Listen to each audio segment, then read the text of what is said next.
America, Israel और Iran के दरमियान जारी जंग अब 14वें रोज में दाखिल हो चुकी है और सूरत हाल मुसलसल मजीद पेचीदा होती जा रही है। खित्ते में जारी यह जंग सिर्फ 3 ममालिक तक महदूद नहीं रही, बल्कि इसके असरात मशरक़ वुस्ता समेत पूरी दुनिया में महसूस किए जा रहे हैं। अमेरिका ने इस जंगी कार्रवाई को ऑपरेशन एपिक फ्यूरी का नाम दिया है, जबकि ईरान ने अपने दिफाई रद्द-ए-अमल को वादा सादिक फोर करार दिया है। इस तनाज़े के बायस पूरे मशरक़ वुस्ता का अमन दाव पर लगा हुआ है और फिलहाल कशीदगी कम होने के कोई वाज़ेह आसार दिखाई नहीं दे रहे। नए सुप्रीम लीडर मुज्तबा खामनेई के सख्त बयान के बाद ईरान ने इसराइल पर एक मरतबा फिर शदीद मिसाइल और रॉकेट हमले किए हैं। ईरानी हुकाम का दावा है कि इन हमलों में तल अवीव के अहम इलाकों और अमरीकी फौजी तनसीबात को निशाना बनाया गया। दूसरी जानिब इसराइल ने भी ईरान के अंदर बड़े पैमाने पर फिजाई हमलों का दावा करते हुए कहा है कि गुज़िश्ता 24 घंटों के दौरान ईरान में 200 से ज्यादा अहदाफ को निशाना बनाया गया है।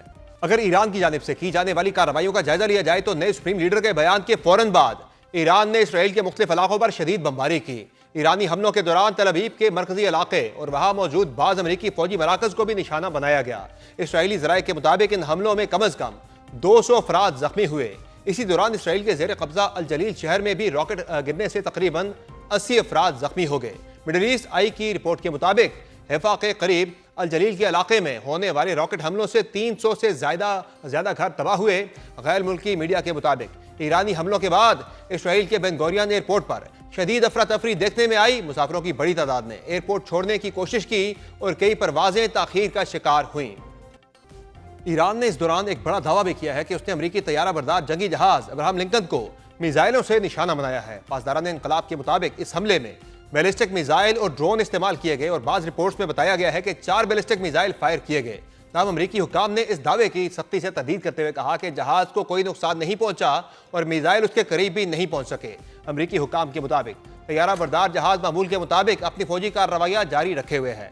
जंग सिर्फ ईरान और इसराइल तक महदूद नहीं, बल्कि खित्ते के दीगर ममालिक भी उसके असरात से मुतासिर हो रहे हैं। ईरान के हमलों का रुख उन पड़ोसी ममालिक की तरफ भी देखा जा रहा है जहां अमरीकी फौजी असासे या अड्डे मौजूद हैं। सऊदी अरब ने दावा किया है कि उसके फिजाई दिफाई निज़ाम ने मजीद 8 ड्रोन मार गिराए हैं। सऊदी वजारत दिफा के मुताबिक जुम्मा की सुबह से अब तक मुमलिकत की फिजाई हदूद में दाखिल होने वाले 56 ड्रोन्स को रोक लिया गया है, जिनमें एक ऐसा ड्रोन भी शामिल था जिसने रियाज के सिफारती इलाके के करीब पहुंचने की कोशिश की। वजारत ने इससे पहले बताया था कि गुज़िश्ता 24 घंटों के दौरान भी 53 ड्रोन और 5 बैलिस्टिक मिसाइल तबाह किए गए। इसी तरह दुबई के मरकजी इलाके में भी एक फिजाई हमला नाकाम बनाया गया, जहां मलबा एक इमारत पर गिरने से इमारत के अगले हिस्से को मामूली नुकसान पहुंचा। दुबई मीडिया ऑफिस के मुताबिक फिजाई दिफाई निज़ाम ने हमले को बर वक्त नाकाम बना दिया। ईरानी पासदारान इंकलाब ने दावा किया है कि बहरीन के दारुल हुकूमत मनामा के इलाके मीना सलेमान में कायम अमरीकी बहरी अड्डे को भी निशाना बनाया गया। ईरानी बयान के मुताबिक इस हमले में एंटी ड्रोन दिफाई निज़ाम, ड्रोन स्टोरेज और मुरम्मत के मराकज, स्पोर्ट आलात और फ्यूल टैंक्स को निशाना बनाया गया। जंग के इस दायरे में अब यूरोपीय फौजी भी मुतासिर हो रहे हैं। इराक में पेशमरगा बेस पर होने वाले हमले में एक फ्रांसीसी फौजी हलाक और मुतअद्दिद जख्मी हुए। फ्रांसीसी सदर इमानुएल मैक्रोन ने एक फ्रांसीसी फौजी की हलाकत की तस्दीक भी कर दी है। इसी दौरान अमेरिका को एक और बड़ा दिफाई नुकसान भी उठाना पड़ा, जब अमेरिकी सेंट्रल कमांड के मुताबिक KC-135 स्ट्रेटिव त्यारा ऑपरेशन एपिक फ्यूरी के दौरान हादसे का शिकार होकर मगरबी इराक में गिरकर तबाह हो गया। अमेरिकी फौज ने तैयारे में सवार अमले के 6 में से 4 अफराद की हलाकत की तस्दीक भी की है। सेंटकॉम के मुताबिक यह हादसा फ्रेंडली एयर स्पेस में पेश आया और फौरी तौर पर रेस्क्यू ऑपरेशन शुरू किया गया। हुकाम के मुताबिक इस वाक़े में 2 तैयारे शामिल थे, जिनमें से एक गिरकर तबाह हुआ जबकि दूसरा बहिफाजत लैंड करने में कामयाब हो गया। अमेरिकी फौज का कहना है कि यह हादसा दुश्मन के हमले या फ्रेंडली फायर का नतीजा नहीं था। उधर ईरानी फौज ने दावा किया है कि अमेरिका का रिफ्यूलिंग तैयारा इराकी मुदामती फोर्सेज ने मार गिराया और तैयारे में मौजूद तमाम एहलकार हलाक हो गए। दूसरी जानिब इसराइल ने भी ईरान पर हमले तेज कर दिए हैं। ईरान में यौमुल कुद्स के मौके पर लाखों अफराद सड़कों पर निकले तो इसी दौरान तेहरान में धमाकों की आवाजें सुनी गई। मीडिया रिपोर्ट्स के मुताबिक फिरदौसी स्क्वायर और इनकलाब स्ट्रीट के करीब धमाके हुए, जहां तेहरान यूनिवर्सिटी के करीब बड़ी तादाद में रैली के शुरका मौजूद थे। ताहम शुरका ने खौफ के बजाय नारे लगाते हुए रैली जारी रखी। अहम बात यह है कि इस रैली में ईरान के आला कौमी सलामती कौंसिल के सेक्रेटरी अली लारजानी भी मौजूद थे, जिनका कहना था कि दुश्मन नाकाम हो चुके हैं।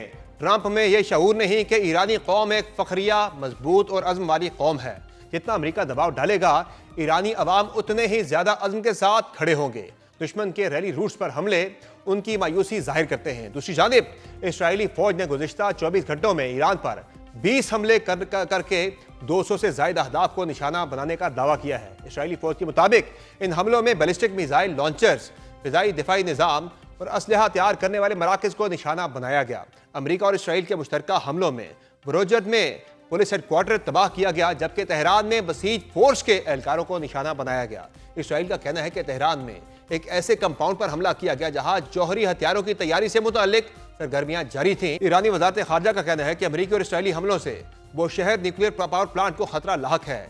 ईरानी महकमा सेहत के मुताबिक ईरान पर हमलों में जाबाक अफराद की तादाद 1444 हो गई है, जबकि 14 रोज से जारी इस जंग में 18,551 शहरी जख्मी हुए हैं। सिर्फ ईरान नहीं बल्कि लबनान में भी इसराइली हमले जारी हैं। लबनान पर इसराइली फोर्सेज के हमलों में रात से अब तक 8 अफराद जामबहक हो गए हैं, जबकि 2 मार्च से जारी हमलों में जामबहक अफराद की मजमूई तादाद 687 हो गई है, जिनमें 90 से जायद बच्चे भी शामिल हैं। दूसरी जानिब यूनिसेफ ने कहा है कि जंग के आगाज से अब तक खित्ते में 1100 से जायद बच्चे लुक़्मे अजल बन चुके हैं या जख्मी हो चुके हैं। उनमें 200 बच्चे ईरान, 91 लबनान, 4 इसराइल और 1 बच्चा कुवैत में मारा गया। वो कि अमरीका और इसराइल ईरान में रजीम चेंज करने पर मजिद है, ताहम आयतुल्लाह खमेनी को शहीद करने के बाद भी ईरान का रद्द अमल भरपूर और जारहाना है।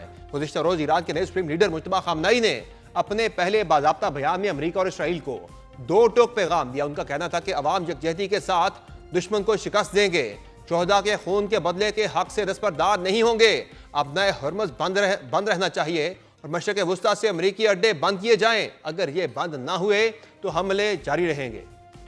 दूसरी जानिब अमरीकी सदर ने एक नया दावा करते हुए G7 ममालिक के साथ वर्चुअल मीटिंग में कहा था कि ईरान हथियार डालने के करीब है। अमरीकी मीडिया के मुताबिक बुध के रोज G7 रहनुमाओं के साथ वर्चुअल मीटिंग में शरीक 3 ओहदेदारान ने बताया कि सदर ट्रंप ने कहा कि ईरान हथियार डालने के करीब है। ट्रंप ने कहा कि ईरान में अब कोई ऐसा आला ओहदेदार बाकी नहीं रहा जो हथियार डालने का ऐलान कर सके। ओहदेदारों के मुताबिक ट्रंप का कहना था कि अपनाए हुर्मुज़ की सूरत हाल बेहतर हो रही है और कमर्शियल जहाज़ों के ऑपरेशन को दोबारा शुरू करना चाहिए।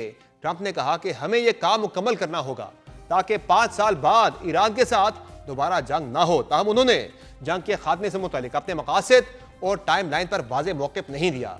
अमरीकी मीडिया के मुताबिक G7 रहनुमाओं ने ट्रंप पर ईरान जंग फौरी खत्म करने और अपना हुर्मुज़ जल्द महफूज बनाने पर भी जोर दिया। इससे कबल अमरीकी सदर ने ईरानी हुकूमत के अरकान की अमरीकी फौज के हाथों हलाकत को अपने लिए बड़ा एजाज करार दिया था। सदर ट्रंप ने सोशल मीडिया का अकाउंट ट्रुथ सोशल पर लिखा कि हम ईरान की दहशतगर्द हुकूमत को फौजी, मुआशी और दीगर तरीकों से मुकम्मल तौर पर तबाह कर रहे हैं। ट्रंप ने दावा किया कि ईरान की बहरिया खत्म हो गई है, उनकी फिजाइया अब मौजूद नहीं, मिसाइल, ड्रोन और बाकी सब कुछ तबाह किया जा रहा है और उनके रहनुमाओं का निशान तक जमीन से मिटा दिया गया है। अमेरिका के अज़ाइम में शिद्दत की अक्कासी इस बात से भी होती है कि अमेरिका ने अपना जदीद मिसाइल दिफाई निज़ाम थॉड जनूबी कोरिया से निकालकर मशरिक़ वुस्ता मुंतकिल कर दिया है। अमेरिकी वजारत दिफा ने थॉड के कुछ हिस्से जनूबी कोरिया से निकालकर मशरिक़ वुस्ता भेजने का फैसला किया था। ये इक़दाम उस वक्त किया गया जब ईरान के साथ जंग और मिसाइल हमलों के खतरात बढ़ गए हैं।